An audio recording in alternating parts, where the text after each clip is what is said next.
Right, we are recording. So, continuing in Mad Max, key was originally provided by WB Games back in 2015 when the game came out.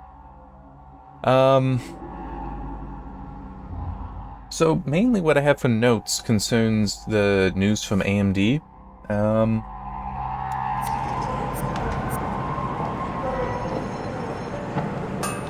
Actually, that's all it is.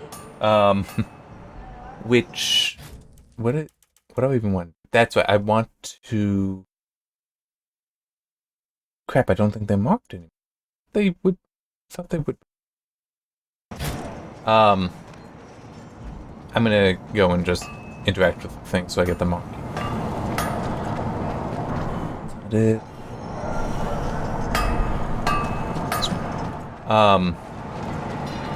Yeah, so on Monday, when I was busy trying to deal with video processing for the Dying Light complete experience, more of a mostly complete experience. Oh, I will explain that.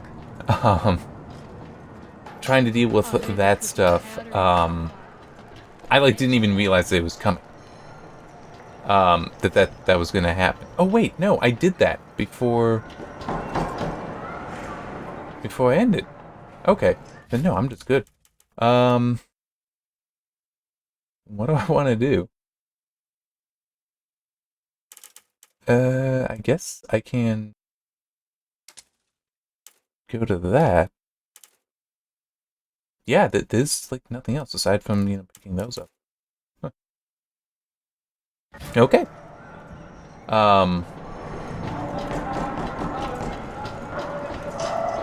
Yeah, it was just the beginning of the week was kind of great. Dealing with that stuff, but yeah. So just as the explanation for the Dying Light mostly complete experience with you, I'm still labeling experience though. Is as I've mentioned before, that I received a Platinum Edition key for Dying Light from Techland, and I wanted to do something with it. I originally got it back when I was still working on the GPU Thermals article, which finally went live. I will talk about that too. To gain the favor of the gods. But You could always do I was just so busy at the time. It wasn't until I finished that I could get to work on it. And so there were 4 main expansions to Dying Light. The following: Cuisine and Cargo, the Bozak Horde, and Hellraid. Hellraid is the most recent, and I think I got the order of the others wrong, but whatever. I only bothered with the following, which is like a legitimate story expansion, and Hellraid because it sounded interesting.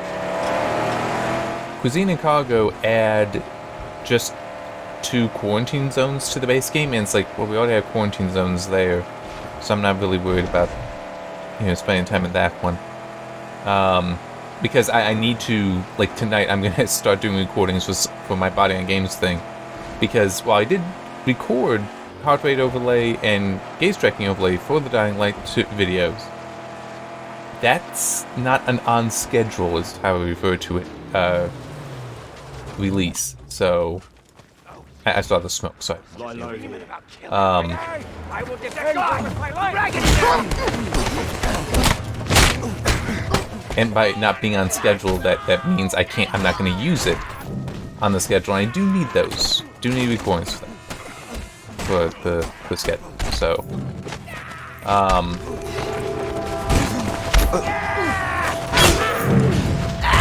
was gonna kill him.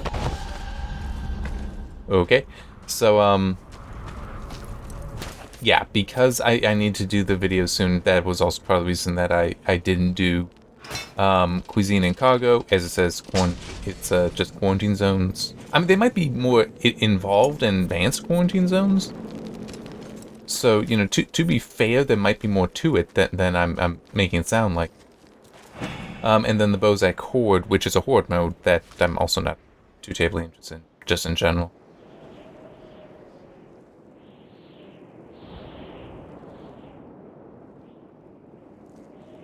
Never build, never stop, never look back.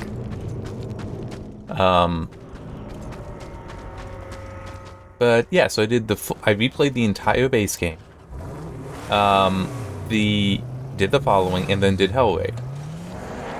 So hopefully that's how it's mostly complete. But as I said, I cut the two that didn't seem like they'd be especially interesting because of a time crunch. Sorry, but that's reality. So there's that. And I did submit the review, so hopefully that will be able to go live before long, but I don't know. We'll just have to see. There we go. Whoop.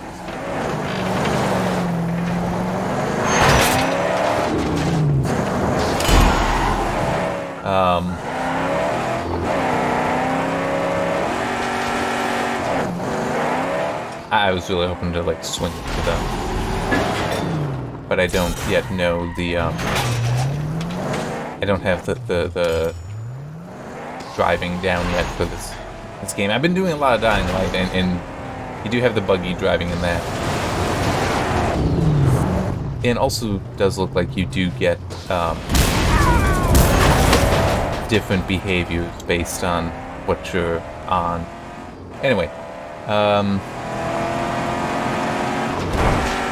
so yeah, hopefully it won't be long before the Dying Light review can go live, along with the nearly 50 hours of videos. It was 48 and a half, I think. I don't remember exactly, but yeah, good length. Good length of video.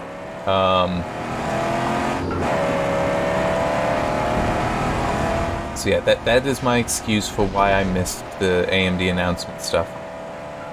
Sorry if that's not good enough, but it was. I was just so busy, and I honestly did not even realize that was coming up. But what did they announce? Well, they announced a few things. Mainly two, I think, that are going to be of any interest to most people. One. Okay, let's start with the one that I think may prove more interesting to most people, and that is they announced a how do I don't want to describe. Interact. Oh, you're kidding me. That's me. It's pointed to the outside, so there's actually no way to get to it. Anyway, the thing that may prove more impactful for most people is they announced the Zen 4 Genoa. I think that's it. The Zen 4 Genoa EPYC CPUs, which will be up to 96 cores, which, if it's 8 cores per chiplet, then that comes to 12 chiplets in there, which you know, that's a good number.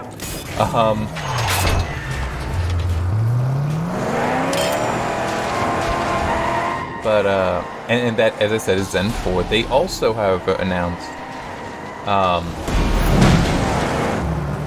a Bergamo? Is that the name of it? I don't quite remember now. That will use Zen 4C cores. These are specialized versions of Zen 4, apparently, designed for higher efficiency and higher density for cloud computing tasks. So this is something that I had seen suggested as a rumor previously, and I think I did talk about it last week or the week before. Weeks are kind of running together in my mind. But basically the idea is kind of like what you see with Alder Lake with the E-cores, that it is a smaller specialized core design that is more efficient. Might not have all, well, actually no, that should have. My guess is this Zen 4C will not, well actually yeah, they said, sorry, they did say that it's going to have full instruction set compatibility to Zen 4. So it might just be designed for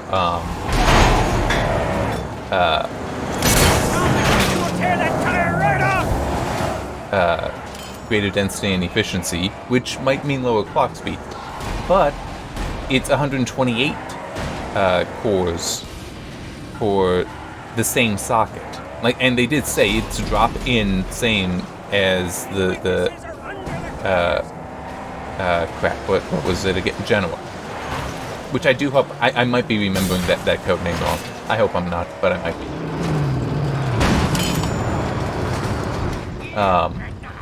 Okay, good, they're both good. But they said it would be socket compatible and software compatible and ISA compatible. So that is fairly significant. Since that would basically mean that, yeah, we can just, put these in a thing if we feel that's best and leave it at that.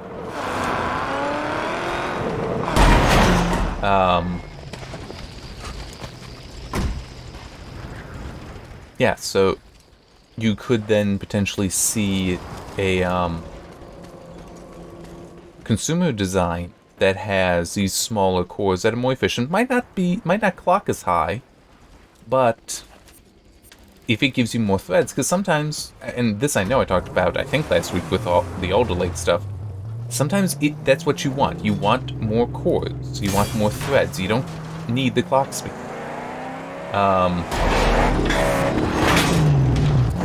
I actually saw this week DeBauer put out a video where he used Process Lasso to game on just E-cores, because he wanted to make the point that, because some people are like, oh man, E-cores, they suck and all that. It's like, no, I'm gaming, and he's like, I'm gaming on this with a game that is actually somewhat CPU intensive, and I don't remember what it was.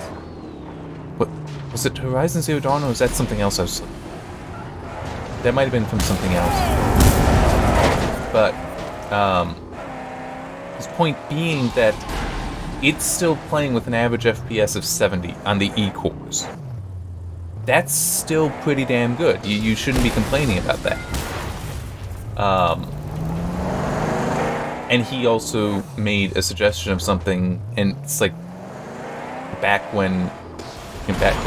nearer to when Alder Lake released, I mentioned this possibility to my dad, and it's like, I mean, I could see a 6P core, 16E core kind of design being desirable by many. I don't remember if I mentioned that on here, on one of these recordings, but yeah, because then you've got 12 high-performance threads, which will be plenty for basically any game. And if you can have, like, OBS capturing just on the 16 E-cores, or equivalent for AMD, you're going to have, pretty damn good experience there.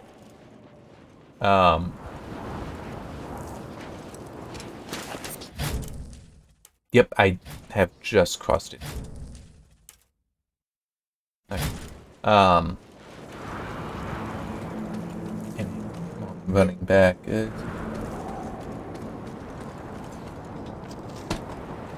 Yeah. So yeah, we will end up seeing what ultimately comes with those Zen 4C cores. And also, it is worth noting that in theory, this is just one thing. There might prove to be more. My point with that being there could be other specially designed cores from AMD, not just this C core for cloud. That, like, maybe we will end up seeing a G core that would be more so for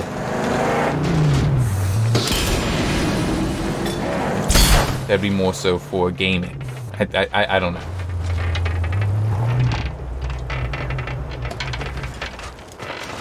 But that is possible. It could also just be a variant of the C core.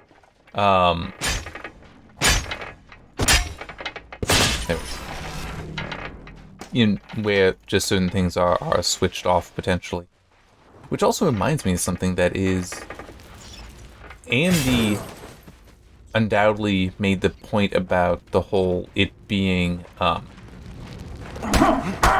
the same instruction sets as Zen 4. They undoubtedly said that for a very specific reason. That reason being, that's not the case with all of them. The E-cores do not support AVX 512.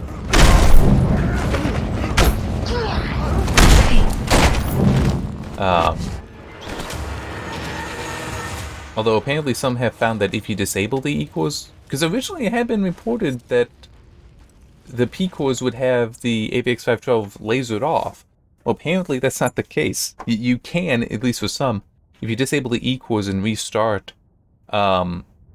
you can actually enable AVX 512 on the P cores.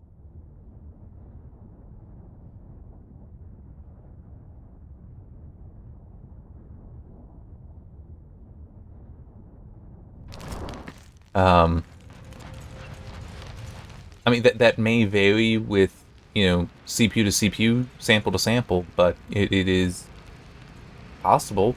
So yeah, with AMD saying, nope, it's going to be basically identical, just specialized core design, that's probably what they were aiming at.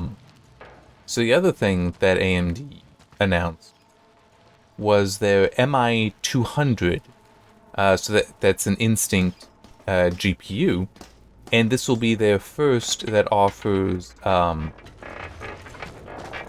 that will use a multi-chip design.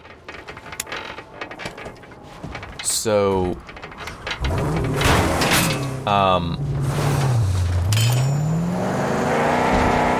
trying to remember what it said for chips. I think it's 2 compute dies, but in theory there should be a third that would be managing the basically the I/O die. I think there's something I'd seen that's like the 2 compute are 5 nanometer, the other is 6. But anyway, the thing is going to be an absolute beast for a compute, apparently. At least according to AMD, which is not necessarily a guarantee, but they shouldn't be far off. It is going to be power hungry, it sounds like. But it's also worth noting that this is destined for, like, data centers and such, where, yes, power consumption is a thing, but it's, 600 watts. If it gives you the performance you're looking for, yeah, you're okay with that. Yeah, I mean, it's not like with a consumer setup where it's like 600 watts. We can't. It's like how many power supplies do you expect my case to be able to hold? Recognize the sacred parts of the great spiritual schemes scattered across the hills and valleys. I Jump back. recognize their scrap as my treasure.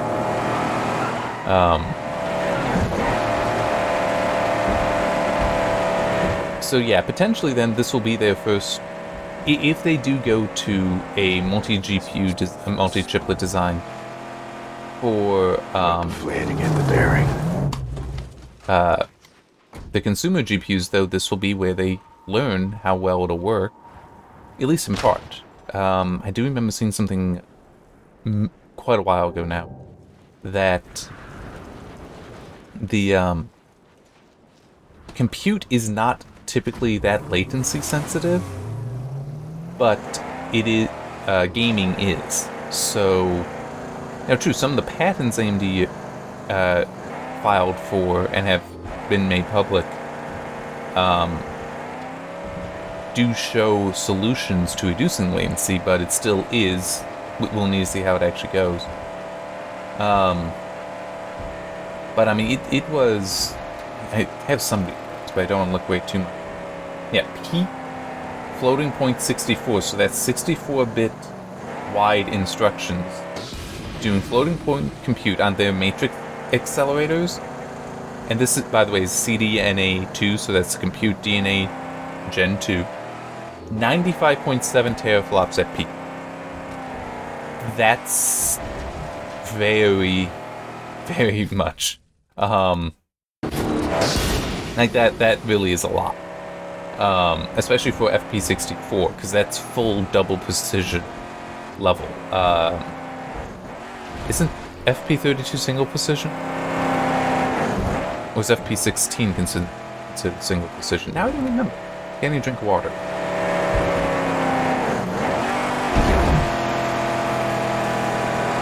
Regardless, it's a big deal.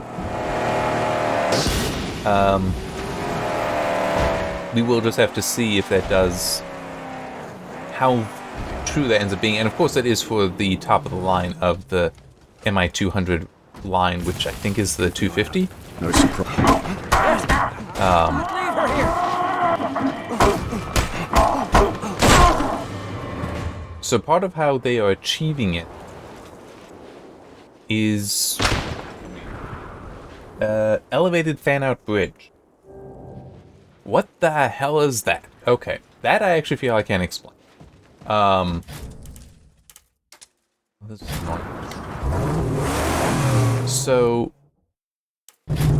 I'm gonna try to get to the boat. It'll be fast, right? And let me explore something. So Vega had in the GPU die, but also the two HBM stacks, HBM2 stack. In order for those to connect, it was on it might have been passive, but it was an interposer, where basically it was on they were put onto a specialized piece of silicon that it most likely, I think it was passive, meaning there were silicon wires, or there were wires in this other PCB, and all they did was basically connect the points on the GPU to points on the HBM. Okay, but it was in that substrate, which meant that the substrate had to be so large, and and it had to basically be the size of the chip, which that is important to note here. Now compare that to EMIB, Intel's I don't remember what it stands for actually. What it does is it basically has a similar kind of thing.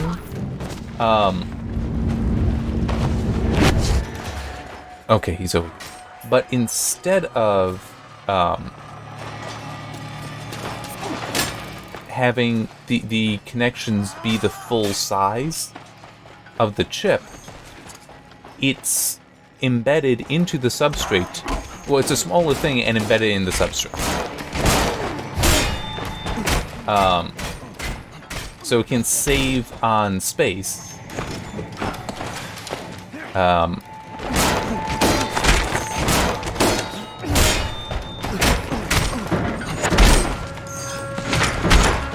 man, I got too used to Dying Light's method for dodging, which is spacebar.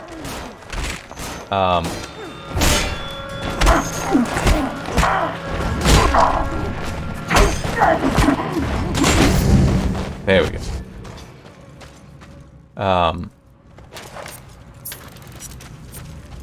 Now, obviously, it being AMD, they can't use Intel's technology. What they can do, however, is work with TSMC, that already has some of their own stuff figured out, and apply that. And that's what this elevated fan bridge is. So instead of having the bridge that connects them be embedded into the substrate, which is what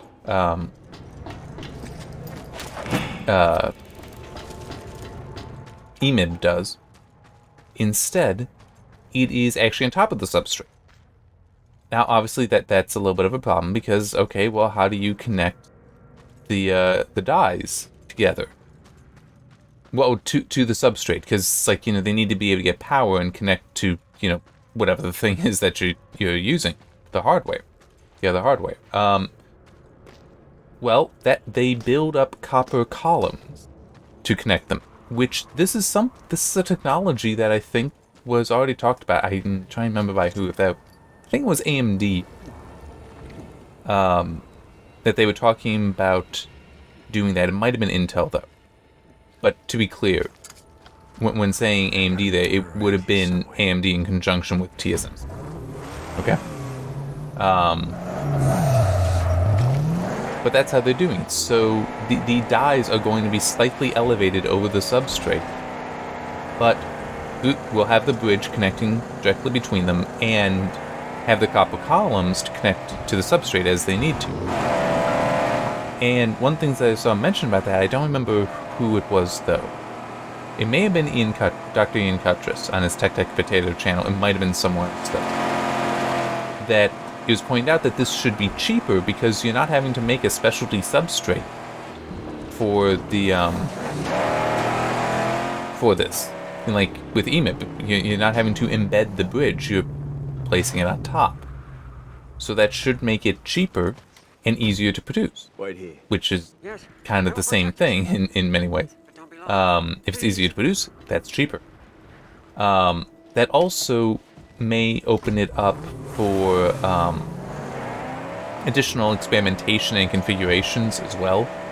So it may prove a superior method, but I do feel like pointing out for those... Huh, it must be down there. I don't see it up here. Anything up here, actually.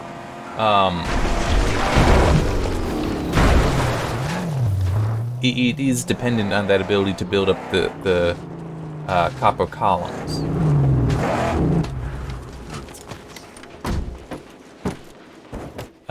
Which maybe that's something that...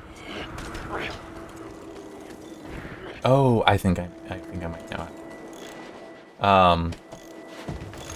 So that might not be something that Intel has yet, or had at the time that they were putting together EMIB.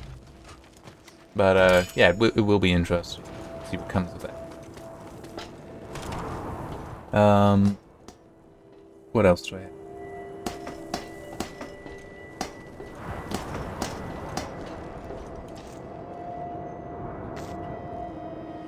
It's also possible that some of the stuff like what I was saying, might not have been Tech Potato, it might have just been an article at an Tech.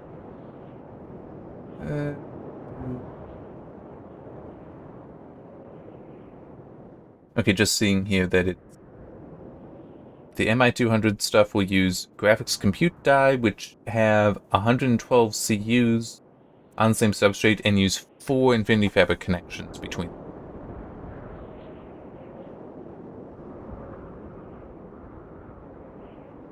It all ran out.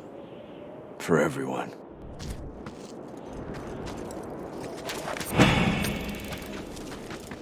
Ow.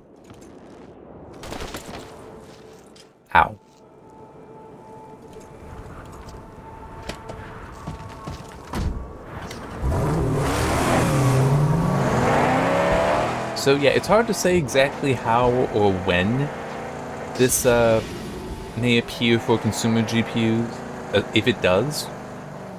But in theory, it could make them very powerful. It also will depend, though, on how it's applied. Like, in theory, I could see, if you had a very wide GPU, per se, and like a lot of compute units in there, that could work well for higher resolution. Said to look between the two flare signals. Just gotta find an overlook that shows the in-between spot. I see. You have your ways. Finally inspired. Not for me to question. No. Where the angel flies, I too shall follow. Okay. Whereas, like higher frame rates, and this isn't necessarily accurate, but... You were what, Saint? There's nothing here? Only sand. But like higher frequencies supporting higher frame rates at a given resolution, whereas higher, more compute units may enable higher resolution. I actually think that is the case.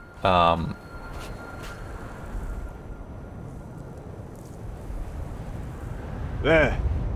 It's buried.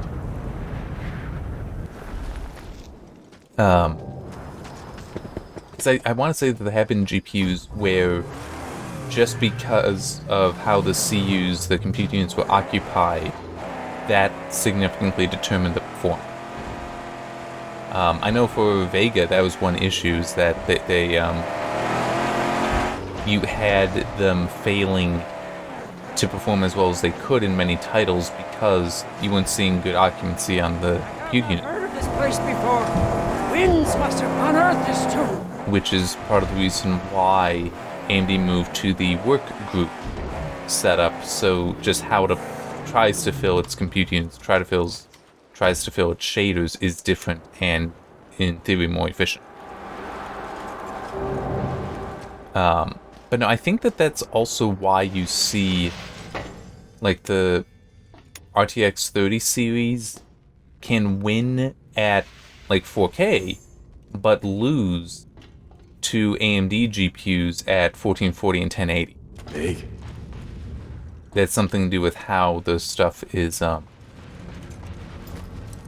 the die is specifically designed, how it, like the number of cores and such, along with how fast they are. I think it relates to that. I could be wrong, could be misremembering. But in any case, it will be interesting to see, because I really hate the idea that some are saying will be the case of GPUs pulling 400, 500, 600 watts. It's like, why? I mean, I do believe that they will figure out how to keep this stuff efficient. But it's just the whole, I don't want a GPU that can pull that much power. I don't think anyone does.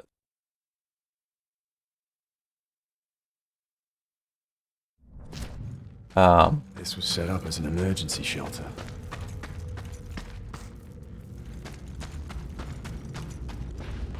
So nothing more there. What is...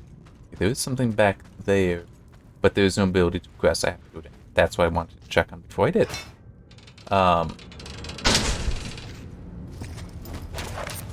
Yeah, now it is also true, though, that when going to a multi-chip design, the amount of power used will in part be a function of the amount of silicon to power.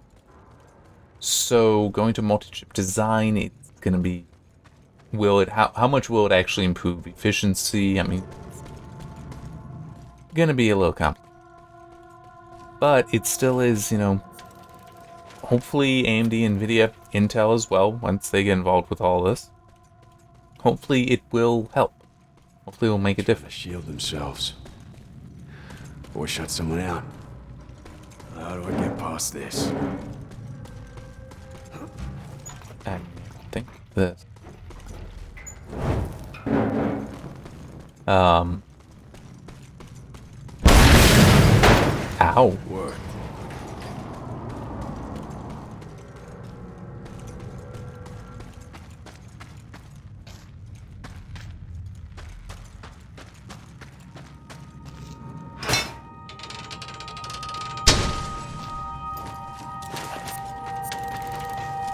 I'm also... Oh yeah, I should mention that. Outcast is currently free on GOG, and it will be for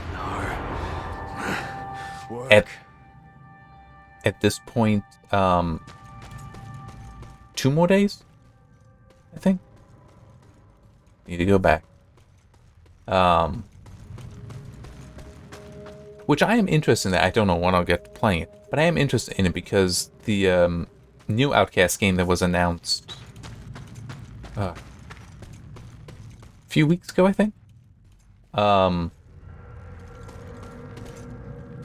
on, there we go. That looked interesting. That looks like a game I would enjoy, so I'm curious about this picture. I'm just trying to think if there's anything else to really mention. That new... Oh, there. New stuff to mention. Nothing is really coming to mind.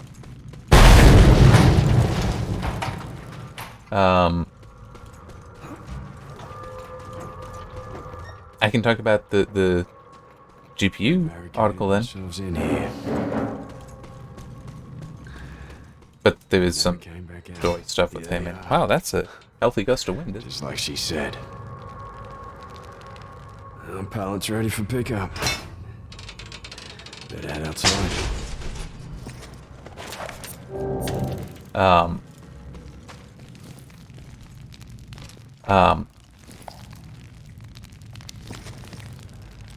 Yeah, nothing else coming to mind, so I'll just talk about the GPU thing, which I really think that was interesting. I hope people read it, because it, as I said, I think it's interesting. Also, I spent months working on it, so please validate my time. Yeah, so what I found, initially I was confused by, but then I saw, I think I mentioned this previously, a video from BuildZoid, where he talked about NVIDIA uses... The way it does TDP is and manages power is different, and he hates it. And his reasons make sense. I also hate it for my own reasons. Now that I've seen the data. Yeah, I'm just... Where is it? Where's the last thing? Explosion attracted attention. It's an average approach. So instead of it monitoring all the power usage and seeing... Oh, there we go.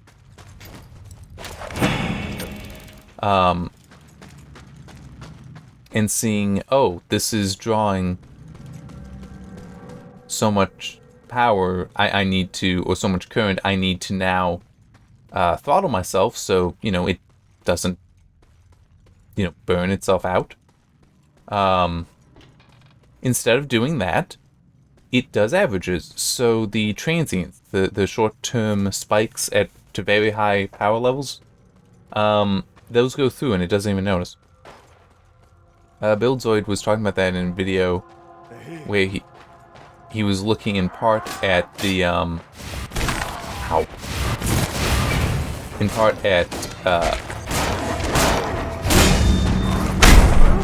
like the what might be causing the Amazon New World stuff, those issues.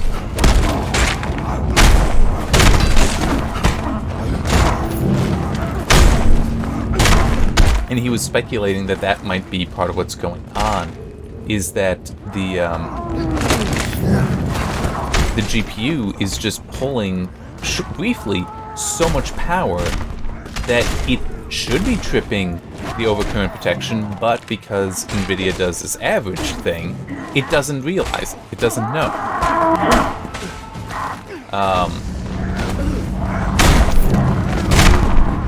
Whereas AMD clearly does not do that based on what I recorded, at least. Because if you look at that, the Vega 64 went to 245 watts and stayed there. When there was load, that's what it pulled. And done. That was it. Whereas if you look at at all of them. It is true for all of them. All the NVIDIA GPUs, their power was never consistent. The closest was the GTX 1070, but you can still see it boosted at the beginning and then fell some and also lost... No, it didn't end losing stability, but it did fall down a little. Did lose some power consumption. The power consumption did fall a little bit forward. But all the others you see a higher... You either see it actually pulling more power at the start, and then it falling down, or you see it...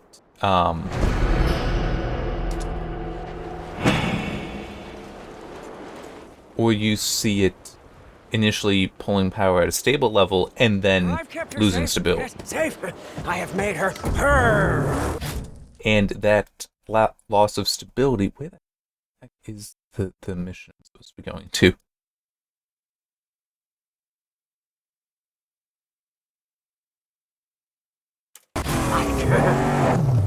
Oh wait, it's...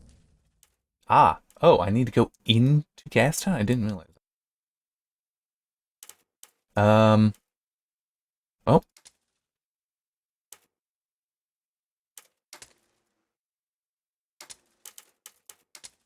Okay, I guess because I'm just not on the road. It's not doing it. I'm gonna get to the road.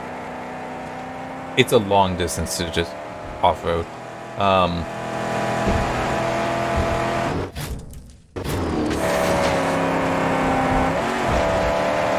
So yeah, and I think what I was seeing then was just the variability was because, oh yeah, we're just using averages, so it didn't care that it would fall down 50 watts below the TDP in some cases. It didn't care because, like, on average I'm close, and in some cases the average was not that close, but still, that's what it was doing. I don't like that because it's like, to me that looks like instability. it might be able to switch that quickly, but I'm not comfortable with that. Because it's the whole... If you have a range of 50 watts, when it's at the lower end of that, it's going to perform worse. And part of the reason it might be falling down to that is because it tried being at the, the upper end of it. So it tried being at 200 watts instead of at 150 watts.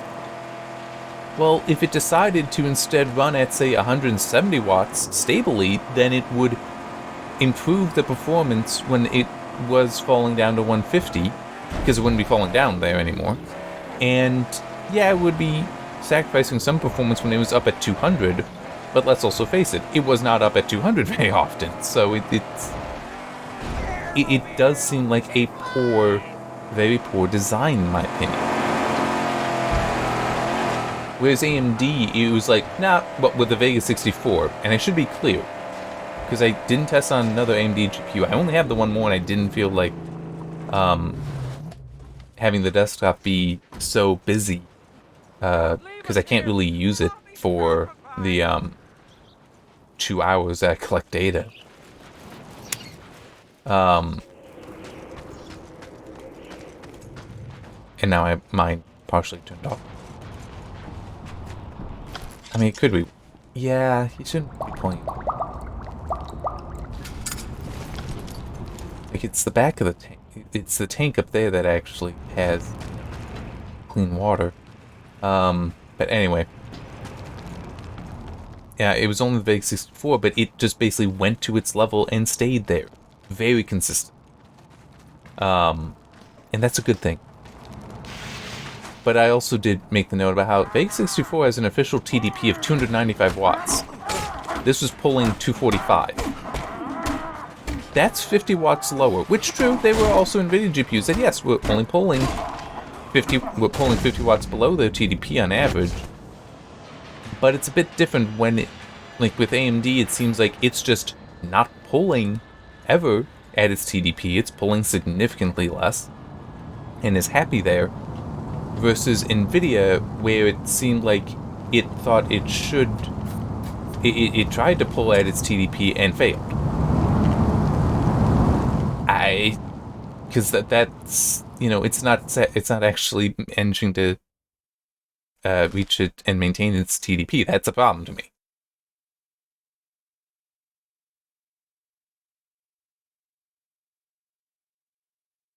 We all thought survival was a game. Very few crossed the finish line.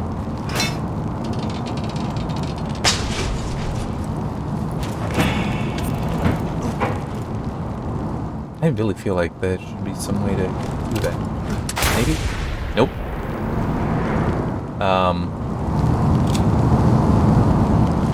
I can refill that. There was something nearby. Yeah, right there.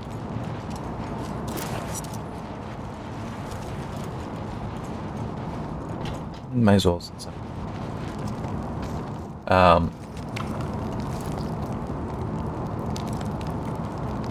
just trying to think if there's anything else. Once again, I confirmed that the auto undervolt does actually a very nice job for the Vega 64.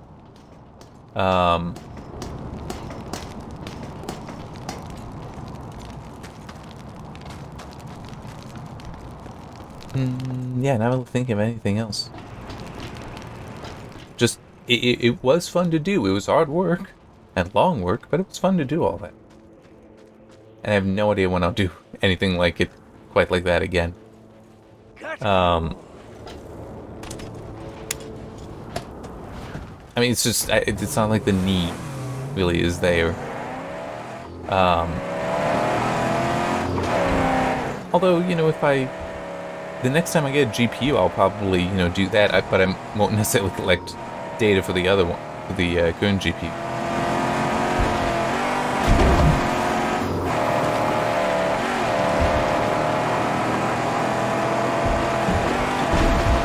And also, I will say, one thing that I do think interesting is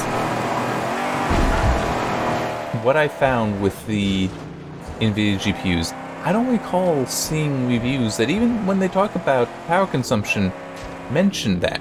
You mention something like, and it's not pulling anywhere near its TDP, which is a thing. I mean, it's like the TDPs definitely looked wrong.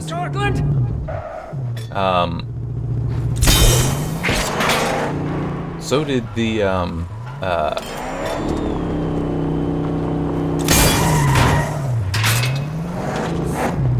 think I can just like wait here. Oh, maybe not. All right, let's. There.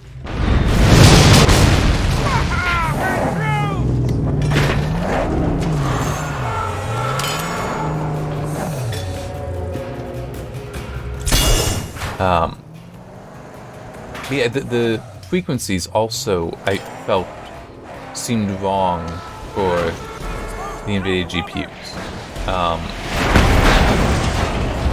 And by that I mean it felt like they are, well, that they were incorrect, that they were, like, you know, using, because it's worth knowing that boost frequencies, well, frequencies, boost or not, are in part marketing numbers, and I did feel, because some of the GPUs were just so clearly boosting and staying boosted even when they were at a throttling temperature, that it did kind of leave me feeling like, well, is NVIDIA like picking intentionally lower numbers so that it looks more impressive than it actually is? I don't know, but for some of them, not all of them, definitely not all of them, but for some of them it did feel like that. And the TDPs definitely seemed wrong as well. So yeah, I am unsure.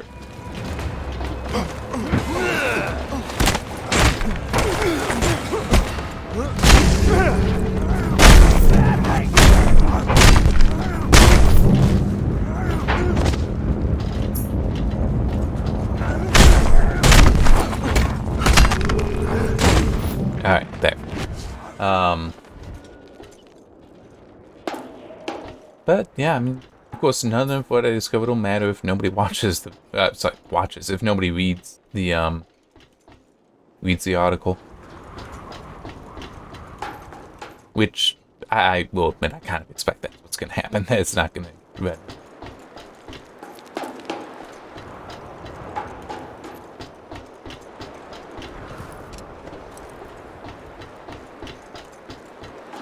I don't know, at some point I'll ask Dave what the count is for it. I don't think that fall was that bad.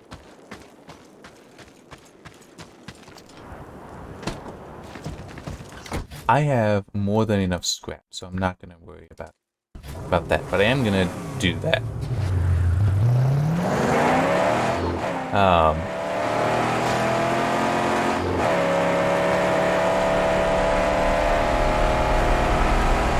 Trying to think of anything else. Not really.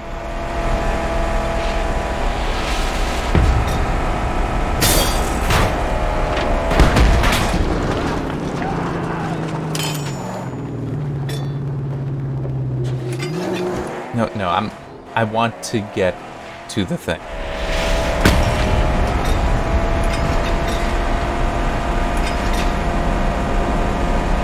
There.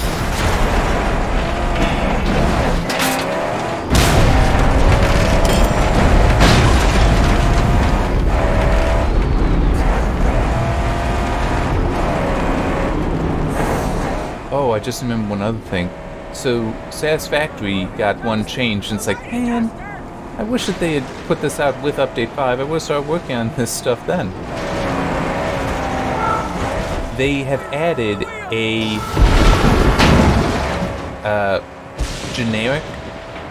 general grid that foundations will align to anyway. So that's a reason to use the foundations to begin with. What was that? They allowed you to align things to a common grid, but you had to put down the stuff yourself, the foundations yourself. What they've added with I didn't even realize he was there.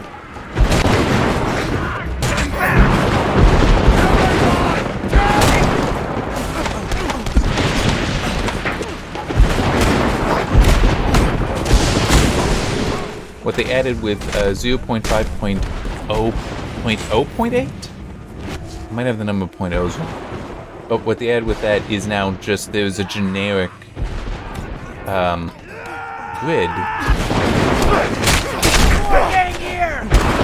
that just anywhere, if you hold control while putting down a foundation, it will align to. And it turns out that I'm not that terribly far off vertically, at least, but it's enough that I am going through and I'm replacing as much as I can.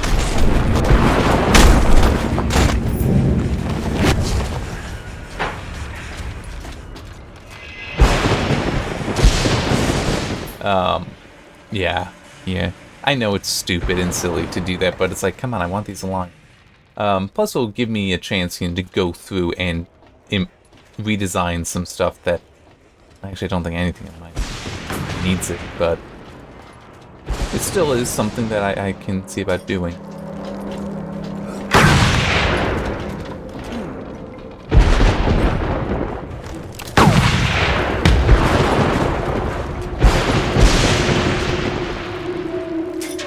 Still grab.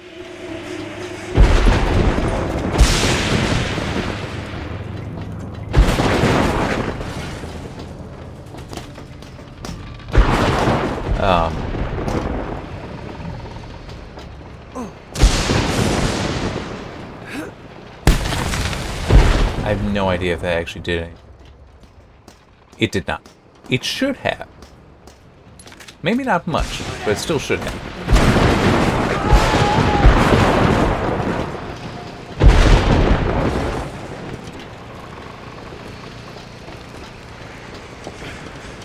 Oh.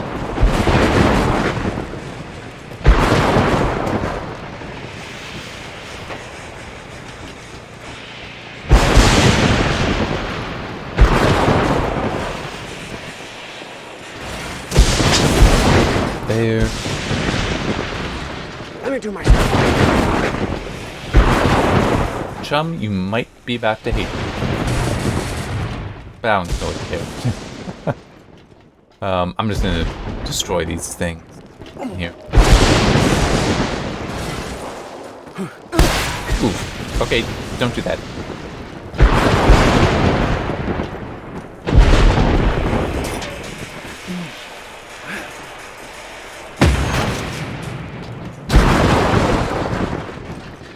I'm gonna try to bring him.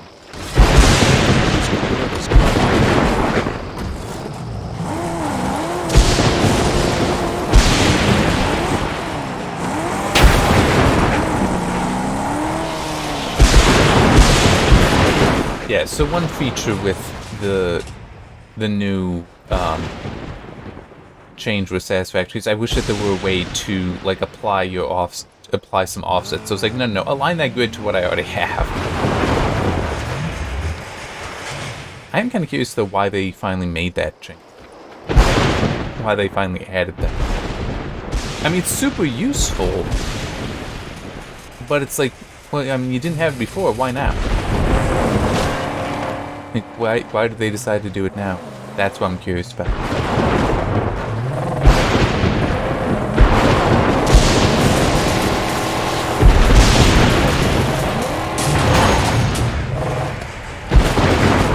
Alright, there.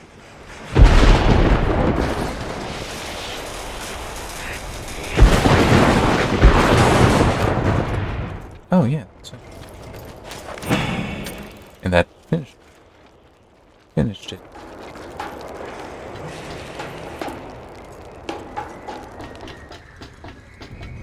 Sounds like I made it through. Cool. Now let's blow that stuff up.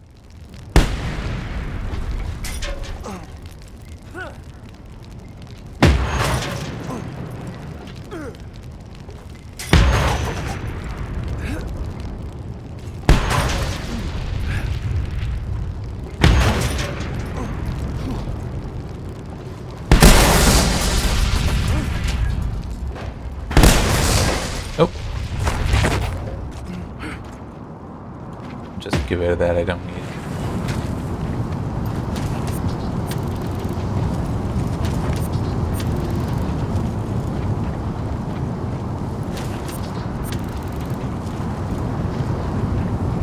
Yeah, that's... Alright. Oh! It's fine, I don't feel like going after the ones I've buried, but it's not fine, since this one's just sitting out there. Of course I'll pick that.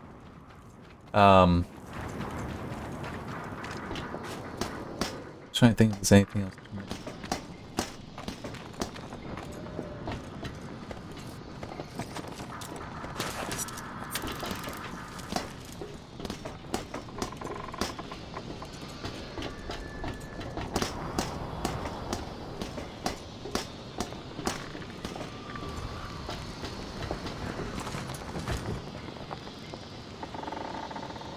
Oh no, that's right. Space is decent. This.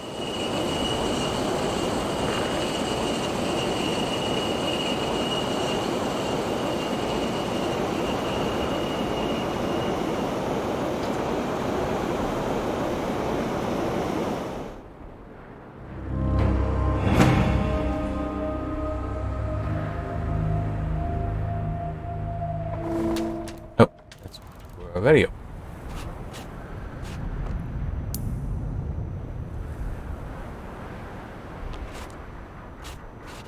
I don't know how long I've been going, but it also doesn't really matter. I will warp back to Pink Eye and stop.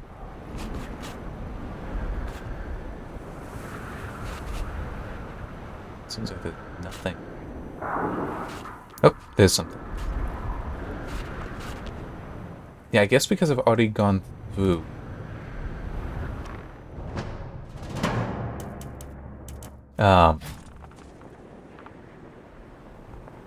Although I guess I can go over and try to get the wrong one.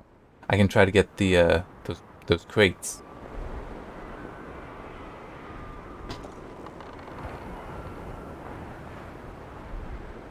I guess there's one thing. Probably starting next week, I'll have less free time. I've been on like a 20-hour-a-week schedule for what work I actually have. Well, what I mean by that is the work where I'm actually getting paid occupancy. I did not mean for that to happen. It just happened. Yeah. Anyway, now that shouldn't impact much of what I've been doing. I mean, yes, I was taking advantage of the time I had in the morning to edit the GPU article. But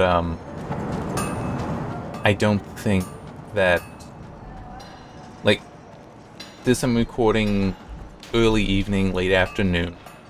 The Dying Light stuff those recordings, I was doing that in the evening, so that stuff shouldn't be impacted. I'll still be slower than I had been before, when I had a completely open schedule. But, it won't be... I'll still be able to do stuff that is very much my desire to still be able to do this. Alright.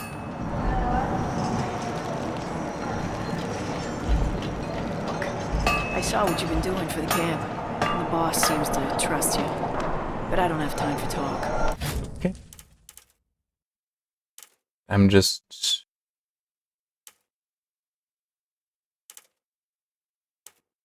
Seems like that's all there is. Just that story mission. Which I think there is still going to be some side quests. But that's obviously the main thing I have left. You know what, actually, I doubt it. Yeah, it looks like there's nothing additional to purchase.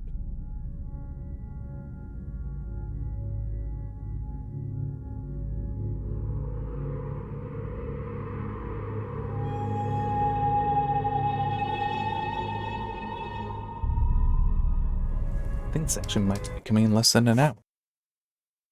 Nope, just an hour.